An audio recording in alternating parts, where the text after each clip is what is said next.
Hi everyone, I'm frustrated. So I use YouTube to sometimes do these rants. Helps me a little bit, but there's always an off chance that some of my rants can help other people.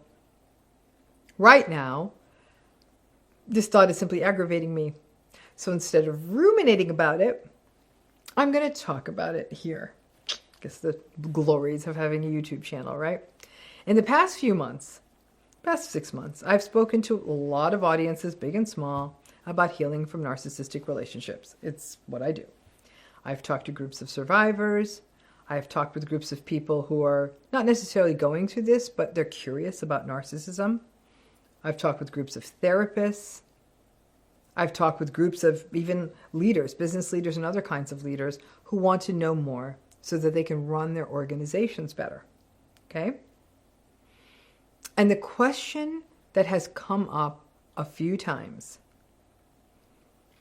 is the hyper-intellectual question, the nonsense question of how many angels can dance on the head of a pin kind of question. You know, from like the probability question, like there must be life on other planets. I agree with that. And what they're trying to push is this idea of, you must be wrong, Dr. Ramani. We don't agree, you must be wrong. And their resistance is this idea that narcissism can't really change. Now, the question usually goes like this. They'll say, okay, you have a narcissistic person. Now, let's just say they go to great trauma therapy, and they go to great trauma therapy regularly. And then they see another specialist about medication. And then they see someone else about anger management support. And then they also do parts work. And they also get dialectical behavioral therapy. And maybe then they also get ketamine therapy. Then, Dr. Ramani, you have to tell me. Then, of course, it would change. And then, see, your premise that it doesn't really change would be wrong. And my response to that, when I'm in these unfortunate conversations, is, okay, I'll do this as a mental experiment. If a person had the time, the kind of time and money you're talking about, access to years of therapy, a treatment team, probably paying out of pocket. We're definitely close to 6 figures here, if not much more. And they had access to fantastic therapists. And they were motivated to stay in therapy, even when it gets uncomfortable. I'm like, yeah, absolutely, sure, there could be some change. But then I said, first, I'm still not convinced that the change would necessarily be sustainable. That's up to the fates, right? If the person's life takes a turn again, especially if they lose supply or face some other kind of life frustration, for example, their finances topple, they don't get their way in some part, somebody leaves a relationship, we're very likely to see some significant backsliding. And second, I'm not sure the kind of change they'd come up with would necessarily be enough for the people they hurt. And third, even if they had all the money and time and this army of highly skilled therapists and professionals, they would have to be willing to do the ongoing, vulnerable, and shame-evoking work of facing up to their behavior. So money, time, motivation, vulnerability, and still it may be a small change, and it may not be sustainable. After I say this, then the person who pushes this, well, it has to be able to change conversation with me, will usually cackle and say, ha! So you can admit that they can change. Honestly, at this point, I actually rarely leave the house anymore because I can't. I just can't with these damn conversations. Listen, I have, because this is what I do.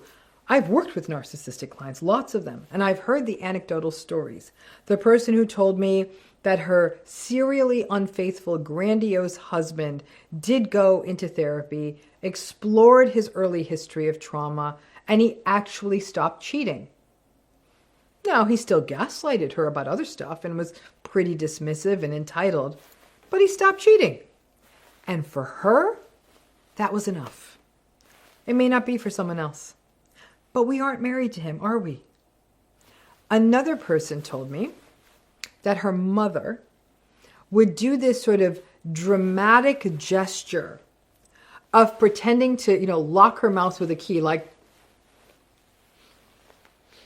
to show that she was staying silent about an issue that was usually a place where the mother would make a cruel or critical comment about her daughter's weight or her daughter's divorce. She said, you can see that she has to show me that she's willing to not say the thing and make the dramatic gesture. But this woman lived down the street from her mother. She was not in a position to easily end contact. She could definitely do without the theatrics, but said, at least, little Miss Locky Locky at least keeps her mouth shut now. Another person may not be able to tolerate the theatrics. All of us are different. Personality is pretty tough to change. I've said that over and over here, right? Now, while in general, I don't know any therapists or even most people that would want to change a healthy personality, it would actually not even be easy to change a healthy personality. For example, make an agreeable person less agreeable. Again, tough to do. But frankly, the healthier the personality, the more flexible it is. It's like a body, right? The healthier a person's body is, their muscles, all of it, they're more flexible. They can move around.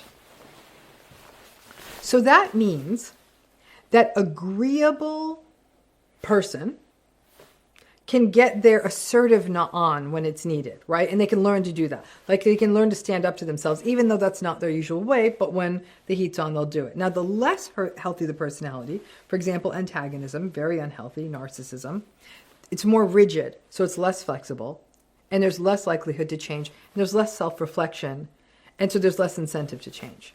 I was even at an event where a woman kept pushing the question, pushing this, okay, they can change. And it was getting to the point where I was losing my patience, which I don't tend to do, lose my patience. I ended up leaving the event early because I was so frustrated. And the woman actually got very sullen when I kind of held to what I was saying, what I knew to be true. The whole thing, though, made me really uncomfortable because this person sat at a table with many other people and they looked like they just ate a lemon the whole time and kind of fumed at the table at my answers to other people's questions. And as I said, I am just too worn out these days to sit around that kind of energy. I am 60 years old and I've been doing this stuff for a long time. And because I'm older and I've been doing this a while, I've seen cases that span decades. And I've also, in my own life, I've seen people I know reach the end of life. These patterns don't really change. In older adults, we may see a softening, and this is supported by the literature. It's possible that the older narcissistic person may become a little bit more docile as they become more dependent on other people from help, and they're not getting narcissistic supply from work. That competitiveness piece may be gone. But it's not always the case, and the meanness can certainly persist, especially in more severe older narcissistic people. But let me tell you, that woman wouldn't let it go, and I ended up leaving before they served the main course, which was a shame because I was hungry. Now here's why I'm pissed off. I think this conversation about narcissistic change is complex for all the reasons. Like I said, when there's change, it's not always sustained. Whatever change happens, we as a therapist might notice it, but it may not be enough to still make their close relationships work or even repair existing relationships. Some of it relates to severity. The more severe the narcissism, the more malignant it is. Some with lower insight, lower empathy. Those kinds of more severe narcissisms are much less likely to change. Sometimes there needs to be a catalyst event for change. The narcissistic person's career blows up. Everybody they know stops speaking to them. They're caught in a public or at least a community kind of a scandal. Their third marriage ends. Their irresponsibility results in real harm to someone, right? So there's this catalyst event. And in the midst of that, for some narcissistic folks, especially at the less severe end of the spectrum, there can be the awakening moment that can result in some motivation to change.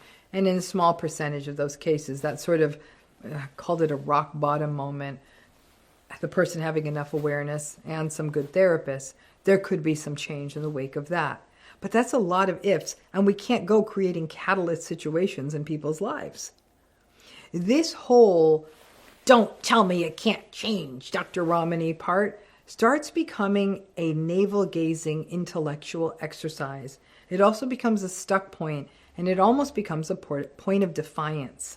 As though people don't like the defeatist attitude that some people really can't change. But what gets lost in the shuffle of this intellectual exercise is the harm being done to people in the wake of these relationships. It's the age-old problem, right? That the world almost views the people who are stuck in these relationships as some kind of acceptable sacrifice, as we keep spinning around and trying to figure out how to fix the narcissistic people, or that people get so lost in the, "Oh, come on now, everyone can change if they want to. You can't give up on people." You can't give up on them, but you sure as hell can learn how they tick. And that what we have been doing in all these, again, navel-gazing conversations is we give up on the survivors who are stuck in devastating cycles. That's where our attention should be. So perhaps a narcissistic person with access to bottomless funds, an elite team of therapists, years of work, vulnerability, just enough healthy ego to work with, not at too severe a narcissism, and some catalyst event in their life for change, maybe we could see some shifts. And that in and of itself, just the money part alone, represents only a tiny proportion of people out there. And as these years pass, in these relationships, as you wait for this change to happen, the one thing I can guarantee you is that the people in these relationships continue to suffer and perhaps even feel guilty because they aren't on board the rah-rah support train for the narcissistic people who are trying so hard to change. Remember, the people suffering in these relationships rarely receive such support for their own struggles and feel guilty and are told by the world, well, you can't really complain about their behavior because they're trying. My point of view on this is I am 100% behind anyone who needs the help and is willing to do the work, getting access and encouragement to do the work, creating access for everyone to be able to do the work. What I'm not on board with, however, is expecting the people being hurt by people with narcissistic personalities, expecting all those people, the survivors, to put their lives on hold while they wait for what may or may not be enough change that may or may not ever happen, because this kind of heavy therapeutic support is not available to most people. That's the world we live in. So let me ask you a favor. If you ever meet me, please don't push the question, is change possible? Sure, change is possible. There's your answer. Is change probable? Probably not. So if we do meet, just say hi and don't push it. There's your answer. Thanks again.